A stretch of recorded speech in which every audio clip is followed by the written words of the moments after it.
Pangutan-o na to kung unsa siya ka importante. Ang dugo manggo dili na to siya ma-manufacture, dili na to siya makuha bisag asa lang, dili pwede nga ang atong i-transfuse sa tawo pagkuha na to siya sa laing mananap. So dili gid na to siya ma-manufacture. So wala gid laing source. Ang ato ra yung source no, kung kinsay mo donate, iproseso na to ang dugo, mao ra gid na siya ang atong matagaan. So ingon ana siya ka importante. And ang atong gi-apas pagyud no is voluntary non-remunerated, meaning willing mo donate nga dili gaapas kumbaga no sa kung unsay kanang baylo, meaning ang baylo nga gikuha na to ana is monetary ba karon or unsa ilahang makuha. So ingon ana siya ka challenging actually, no, dili siya ingon ana kadali nga bisag kinsa lang atong kuhiton nga hoy donate na mo, dili siya inana kadali.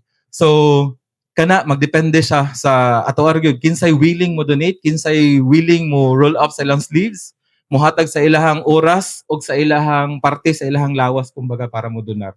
So inana siya ka importante.